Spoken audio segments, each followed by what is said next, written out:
Ini kalimatnya.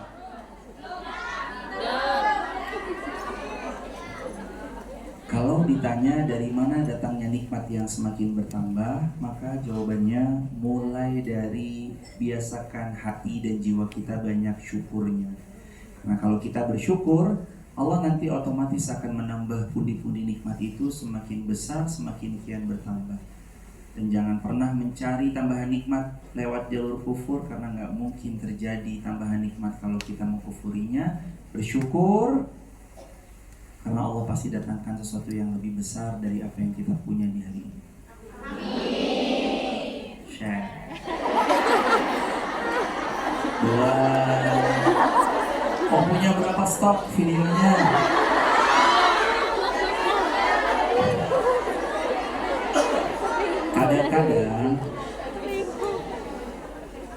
Kadang-kadang ya orang-orang suka melewat, pas lagi kena hatinya, pas lagi kena jiwanya, tiba-tiba nangis cuma gara-gara lihat video, atau tersadar cuma karena lewat video. Makanya kadang-kadang boleh kok kita ngisi sisipan-sisipan sosmed itu dengan kalimat baik.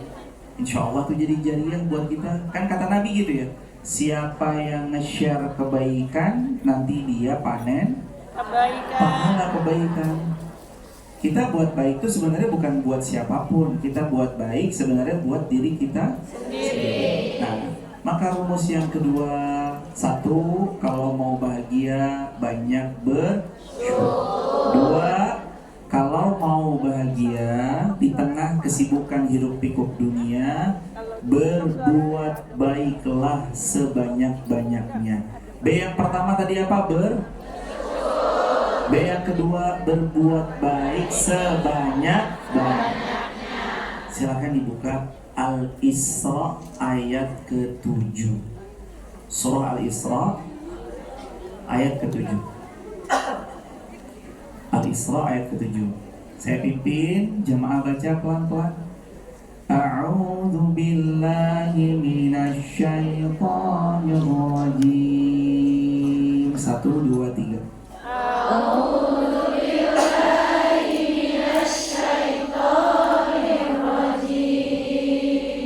In ahsatum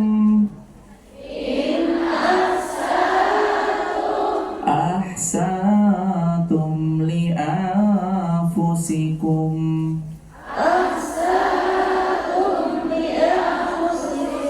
wa in asatum falaha.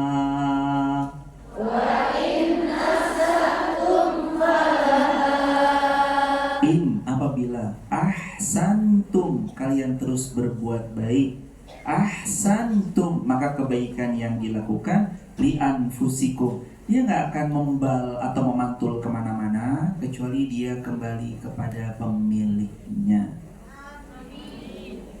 Wa in asatum falaha, tapi kalau kalian jahat, zalim, hati-hati ya, karena kezalimannya bisa membal kepada pemiliknya. Jadi senjata makan Tuhan itu terjadi. Jadi supaya hidup kita bahagia, B yang kedua, berbuat baiklah sebanyak-banyaknya. Jamaah hadirin, kalau perbagus kebun, bisa jadi kupu-kupu datang kepada kebun itu. Tapi kalaulah kupu-kupu itu nggak datang, tapi kan kita punya kebun yang bagus, betul? Betul. Yang penting kitanya aja tanam baik, ucap baik, bilang baik, posting baik. Tanam baik, bilang baik, ucap baik, posting baik. Ketemu sama orang, satu kebaikan ditanam. Ketemu sama orang, kita nolong orang. Siapa yang menolong orang lain tanpa pernah berharap balasan orang itu akan nolong dia, maka nanti pas dia lagi susah, Allah langsung yang akan tolong dia, karena dia menolong saudaranya karena Allah. Status hari Selasa. Diulang. Sudah? Pokoknya kita ngaji banyak-banyak buat status.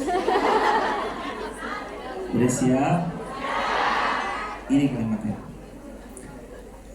kita nolong orang lain tanpa pernah berharap orang yang kita tolong akan menolong kita balik, kecuali yang kita harap hanya ridhonya Allah. Akan datang satu masa di mana nanti kalau kita menghadapi kesulitan, Allah langsung yang akan nolong kita. Karena setiap kita nolong orang itu hanya berharap kepada ridhonya Allah Azza wa Jalla.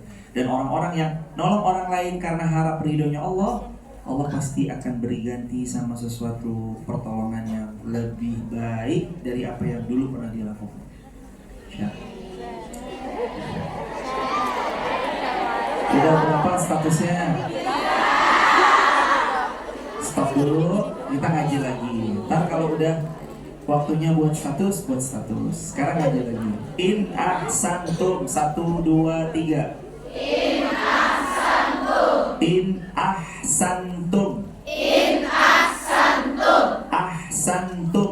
Ahsantum. Li anfusikum. Li anfusikum. Itu tadi Al-Isra ayat yang ke-7. Kita buat baik, kebaikan itu pulang kepada diri kita sendiri. Apa yang bisa diharapkan hidup bahagia dari orang yang nanamnya buruk? Nggak ada. Orang mungkin bisa untung sesaat karena menipu. Mohon maaf ya, mohon maaf banget. Mungkin orang ini bisa untung sesaat. Dia saya tipu, saya untung mungkin $100 misalkan, atau mungkin $50. Tapi sebenarnya kalau dia berbuat jahat, orang-orang notice. Orang-orang langsung bilang, tricky banget orang ini, jangan ke dia lagi. Akhirnya namanya rusak gara-gara dia berbuat jahat. Kalau berbuat baik sebaliknya, terkenal, Masya Allah beliau mah orangnya sae, baik, apik banget, orangnya bagus banget. Akhirnya orang dapat rekomendasi dari orang lagi. Setelah rekomendasi yang sekian banyaknya itu, terlabelilah beliau orang baik. Makanya berbuat baik jangan berhenti. Jangan berbuat baik hanya kalau dibaikin sama orang. Saya mau berbuat baik kalau dia baik sama saya. Jangan. Berarti kita adalah tipe yang mau kalau harus Allah dulu baik sama saya baru saya baik sama Allah. Jangan. Kitanya aja dulu berbuat baik. Lagi juga kalau bicara ini, Allah udah baik banget sama kita. Nafas dikasih suruh bayar atau gratis? Mata melihat suruh bayar atau gratis? Gigi bisa mengunyah, bayar atau gratis? Kalau disuruh kasih bill suruh bayar, kira-kira mahal atau murah? Coba aja. Sesak nafas sedikit, masuk rumah sakit. Satu tabungnya harganya berapa juta itu hadirin. Nah, sakit giginya, berobat biaya, atau telinganya nggak bisa dengar, atau mungkin cukup satu jari kita nggak bisa digerakin, puyeng kepala kita, atau mungkin satu urat syaraf kita ini ada yang konslet, mungkin kita nggak bisa nengok ke kanan dan ke kiri hadirin. Makanya ada sampai-sampai orang kalau lagi dijahatin, dizolimin, ya Allah kok dia zolim banget ya, putusin urat syarafnya ya Allah. Sampai saking keselnya sama orang dia doain. Padahal ini juga saya mau kasih tahu ya jemaah, kalau doa hati-hati, karena tiap-tiap doa itu dua potensinya. Kalau dia pantas kena, itu kena dia doanya. Tapi kalau dia nggak pantas, doanya kembali yang mendo. Hati-hati. Saya kasih satu amalan doa. Ini status hari Rabu. Kan jamaah semuanya lagi safar nih, ya kan? 3 doa yang tidak pernah Allah tolak nih. 3 doa yang tidak pernah Allah tolak. 1, doa yang sedang terzalimi. 2, doa orang tua untuk anaknya. Dan 3, doa yang sedang safar. Kata ulama termasuk doa para perantau di tanah rantaunya. Dan kalau ternyata di kita tuh terhimpun 3-tiganya, kita lagi terzolimi, kita lagi di negeri orang karena kita merantau atau safar, plus kita ibu dari anak-anak kita, setiap yang diucap mustajab. Makanya banyak-banyak berdoa, banyak-banyak ucap yang baik, ucapan baik kembali kepada yang mengucapkan.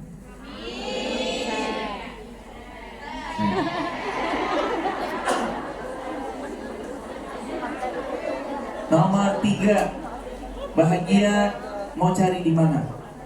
Nomor 3 itu saya mau cerita kisahnya dua anak muda yang berlomba. Zaman Nabi, dua anak muda. Yang satu suka banget dia ikut jihad sama Nabi SAW, kemudian mati syahid.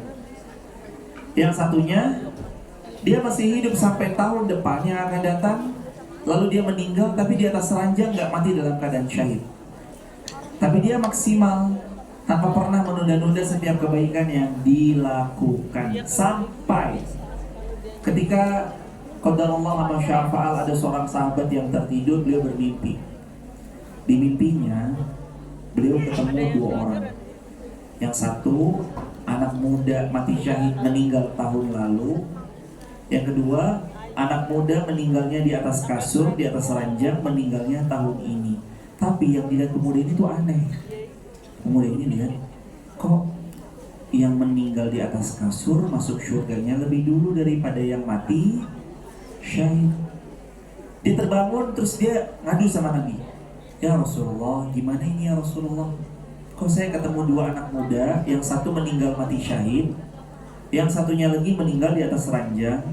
Tapi kok yang meninggal di atas ranjang masuk surganya lebih dulu daripada yang mati syahid? Kenapa ya Rasulullah? Terus Nabi jawab, ini yang kita semua punya. Kata Nabi gini, bukankah yang meninggal setahun lebih lama dia ketemu bulan Ramadan? Ketemu ya Rasulullah. Dan dia melaksanakan amal soleh di bulan Ramadan? Benar ya Rasulullah. Dan dia tidak beramal keliru di bulan Ramadan? Benar. Karena itu satu Ramadan dia temui dan dia maksimal, itu yang membuat dia masuk surga lebih dulu daripada yang meninggal mati syahid. Semua kita kemarin ketemu Ramadan, betul? Alhamdulillah ketemu Ramadan. Sampai jumpa di waktu Syawal. Itu tandanya Allah ngasih kesempatan kita setahun hidup lebih lama daripada yang mungkin meninggalnya seketika Ramadan di tahun lalu. Boleh jadi Allah juga menginginkan derajat kita lebih tinggi daripada yang di tahun lalu. Termasuk derajat yang tinggi itu lewat jalur memaafkan.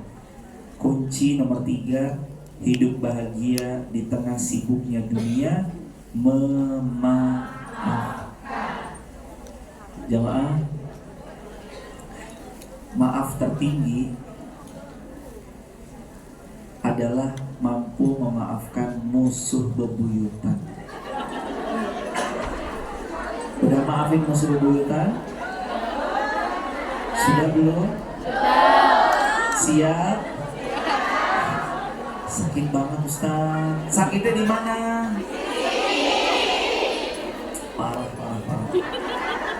Gak bisa sembuh hadirin. Kadang-kadang kalau udah sakit teramat dalam, sembuhnya sulit. Tapi ada cara rilis. Cara rilisnya adalah khudil afwa wa'mur bil urfi wa'arid anil jahilin. Ini cara rilisnya adalah wa'arid anil jahilin. Cara rilis atau sembuh dari rasa sakit yang teramat sangat dalam adalah berpaling. Berusaha untuk jaga jarak. Kenapa? Karena tombol unfriend, unlike, unsubscribe, unfollow, bahkan blokir disiapkan di sosial media supaya terjaga kewarasan mental kita. Status hari apa ini? Ayo buat status dulu. Diulang. Cara rilis, udah siap?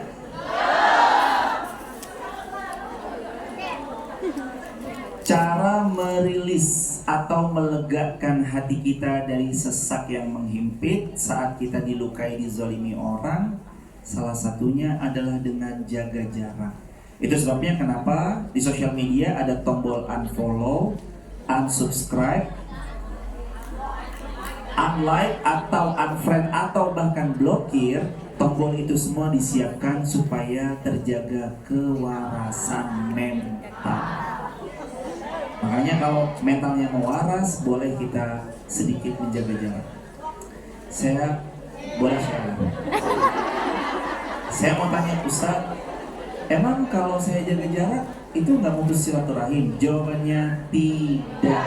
Mutus silaturahmi itu nggak sesederhana cuma sekedar unfriend, unfollow. Kamu kalau blokir saya berarti kamu putus silaturahmi sama saya. Nggak sesederhana itu. Kadang orang tetap bisa silaturahim, tanya kabar. Kadang-kadang ada yang katanya saya tuh nggak suka banget sama dia, tapi ngepoin lewat akun kedua. Ada yang kayak gitu. Katanya nggak suka, tapi masih cari tahu story-storynya. Si ini pergi ke sini, si itu pergi ke situ, katanya nggak suka. Tadi lo nomor diulangi, BBM, rumus kejar bahagia, BBM. B yang pertama apa? Bersyukur banyak-banyak. B yang kedua apa? Berbuat baik sebanyak-banyaknya. M yang ketiga apa? Memaafkan, belajar maafin. Kayak yang kemarin kan pernah dibilang, masih ingat nggak waktu soal memaafkan? Kalau saya dirobek-robek kehormatannya gimana Ustaz? Maafkan. Kalau saya diinjek-injek, ditulis di kolom komentar dengan komentar-komentar yang nggak jelas, maaf. Kalau suami saya direbut pelakor,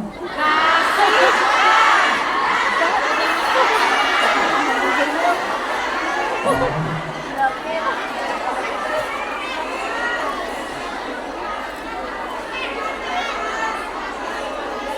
Pertahankan, lepaskan. Nah aku yang diinjek balik Ustaz. Diinjek balik. Nah, lepaskan, cari yang baru. Kadang-kadang kitanya. Tapi gini jemaah ya, bab maaf itu gampang di lisan, betul? Tapi berat dilakukan, betul? Tadi makanya salah satu upayanya udah paling aja, jaga jarak deh. Makanya belum bisa maafin, jaga jarak. Terus cara yang kedua, tetap berat Ustadz, saya nggak bisa maafin, saya gimana ya Ustadz, kayak aduh pokoknya parah deh dia mah, tutup dia di akhirat. Ya, besok kan kalau kita nggak bisa, ngapain? Tuntut aja beliau di akhirat. Kalau emang udah saking aduh sesek banget Ustadz, ya udah tuntut di akhirat. Gak ada peradilan yang paling adil kecuali pada saat berdiri di hadapan Allah. Alaihissallahu biahkamil. Siapa hakim yang paling adil? Kalau kita kira manusia bisa membuat kebijaksanaan sesempurna Allah, nggak bisa. Allah hakim paling adil. Di sini mungkin dizalimi ya. Ada, saya mah parah banget dah, dia mah zolimnya udah keterlaluan Ustaz. Ya udah, belajar aja untuk ngerilis, lepasin. Hadirin, dan kita dia POV maafin itu. Tapi saya mau kasih POV lain. Kita kecewa, boleh jadi dalam hidup kita juga pernah ngecewain orang. Gak mungkin kan kita dikecewakan terus. Pasti kita juga pernah ngecewain orang. Gak mungkin kan kita disakitin terus. Tapi ingat, boleh jadi kitanya juga pernah nyakitin. Banyak apa sedikit? Kira-kira kita nyakitin orang boleh jadi malah banyak. Dulu ada sahabat Nabi yang bukan sahabat Nabi, mohon maaf. Dulu pada zaman Nabi ada orang yang melukai Nabi tiap waktu. Namanya Abu Lahab. Abu Lahab tuh bukan orang lain, by the way. Abu Lahab itu pamannya Rasulullah Muhammad SAW. Bayangin aja, waktu Nabi tawaf, terus Nabi sholat, lehernya Nabi itu diinjek sama Abu Lahab. Leher baginda Nabi yang mulia tuh hendak diinjak sama Abu Lahab. Abu Lahab tuh pamannya Nabi tadi. Terus disumpah serampai dengan sumpah serampai yang gak enak. Bahkan Nabi SAW mau dibunuh luar biasa. Mereka bersekongkol mau menghilangkan nyawanya Nabi. Tapi Allah berkehendak lain. Nabi disuruh hijrah ke Madinah. Di Madinah Nabi semakin berjaya, semakin bersinar, jadi munawwar. Itu bersinar luar biasa. sampai kemudian Makkah tertakluk sama baginda Rasulullah Muhammad Sallallahu Alaihi Wasallam. Tahu begitu Nabi futuhat kota Makkah, semua kan takut. Ya dulu kan kita zalim sama Muhammad, habis ini kita pasti dihabisin sama Muhammad. Pasti habis ini Muhammad akan hancurin hidupnya kita nih. Kan dulu kita kejam sama Muhammad.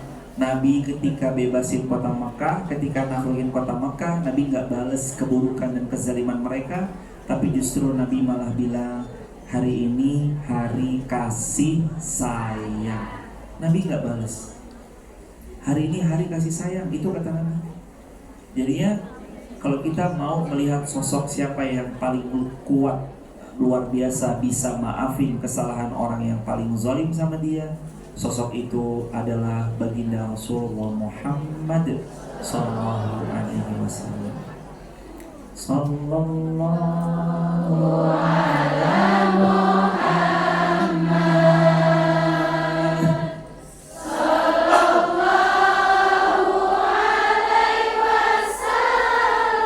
Wassalam sallallahu ala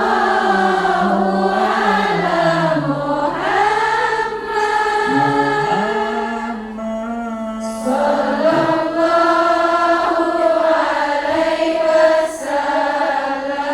Wassalam sallallahu